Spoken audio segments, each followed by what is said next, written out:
فبأي آلاء ربكما تكذبان. تو اللہ تعالیٰ نے والدین کے دل میں محبت رکھی ہے. اللہ چاہتے تو یہ محبت نہ رکھتے. ہم نے بڑے بڑے کرپٹ لوگ دیکھے ہیں, اولاد کے لیے بڑے مخلص ہیں. کرپٹ عورتیں دیکھی ہیں مگر اولاد کے لیے وہ چوری کر رہے ہیں اپنے بچوں کے لیے. باپ چوری کر رہا ہے کس کے لیے؟ بچوں کے لیے. 2 نمبری کر رہا ہے کس کے لیے؟ بچوں کے لیے. تو یہ اللہ نے رکھی ہے. تو سب سے پہلا رشتہ کس سے ہے میرے بھائی؟ بولو بھائی, اللہ کے ساتھ. گورا نحن اقرب الیہ من حبل الورید. اللہ کہتے ہیں ہم تمہاری شہرک سے بھی زیادہ تمہارے قریب ہیں. هو اعلم بكم اذ انتم اجنۃ فی بطون امہاتکم. فرمایا تمہاری ماں کو تمہارا بعد میں پتا چلا تھا.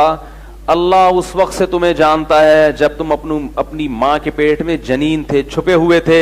تمہاری ماں بھی اس وقت تمہیں نہیں جانتی تھی. ڈی این اے میں نا تمام خاصیتیں ہوتی ہیں انسان کی. یہ کسی سائنسدان کو اس وقت نہیں پتا ہوتا مگر اللہ کو سب پتا ہوتا ہے.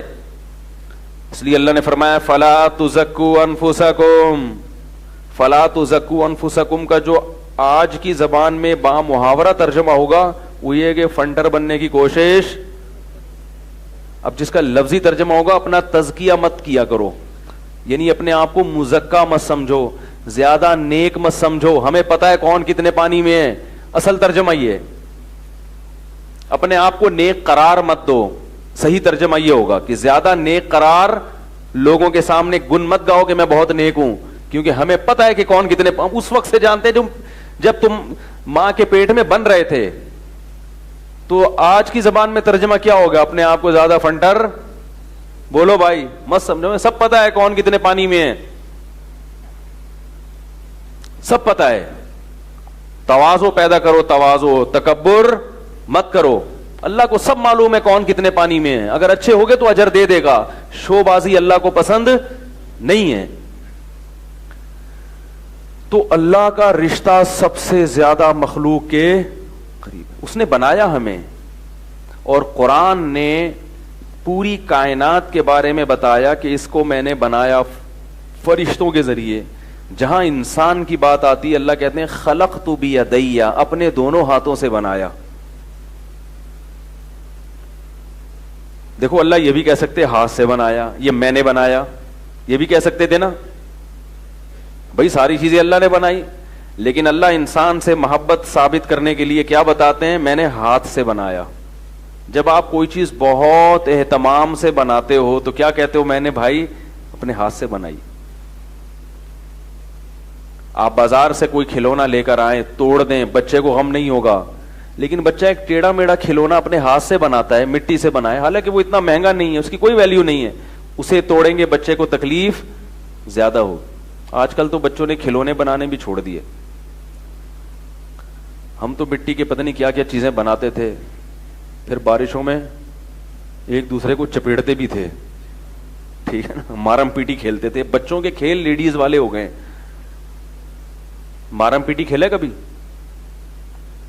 گیند لے کے نا پٹاخ پٹاخ کر کے مارو, جس کے لگ گئی وہ چیختا ہوا گھر بھاگتا تھا, جو بچ گیا وہ خوش ہوتا تھا. آج کل جو بچے کھیل کھیل رہے ہیں وہ کیا ہیں یار؟ پتہ نہیں کیا کھیل رہے ہیں. وہ عجیب عجیب سے ویڈیو گیم پہ بیٹھے ہوتے ہیں سارا دن. تو خیر, تو بچہ اپنے ہاتھ سے کوئی چیز بنائے, اسے توڑیں گے تکلیف زیادہ ہوگی. بازار کی اچھی مہنگی خریدی ہوئی چیز کو توڑو گے تکلیف نہیں ہوگی. تو اللہ انسان سے اپنی محبت کا اظہار کر رہے ہیں کہ میں نے اپنے ہاتھ سے بنایا. یہ بھی بڑی بات ہے. پھر اللہ یہ بھی کہہ سکتے تھے میں نے ہاتھوں سے بنایا, ہاتھ کے بجائے.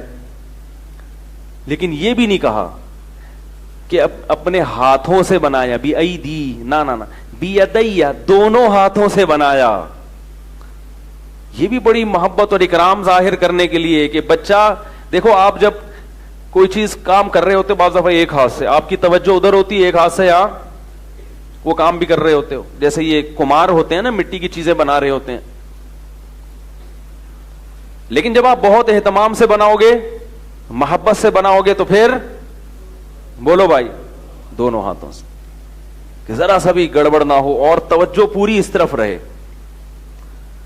اللہ نے شیطان کو کہا کہ اے شیطان، اس آدم کو تو سجدہ کیوں نہیں کر رہا جسے میں نے دونوں ہاتھوں سے بنایا، اپنے دونوں ہاتھوں سے بنایا. اور یہ بھی نہیں کہا دونوں ہاتھوں سے، ظاہر ہے دونوں ہاتھ اللہ ہی کے ہوں گے نا وہ، لیکن اللہ کہہ رہے میں نے اپنے دونوں ہاتھوں سے بنایا. اس سے پتہ چلتا ہے جتنی محبت کے ساتھ اللہ نے انسان کو بنایا، کسی اور مخلوق کو اتنی محبت سے نہیں بنایا. آج انسان دنیا میں ہر ایک کو یاد رکھتا ہے، اسی بنانے والے کو بھول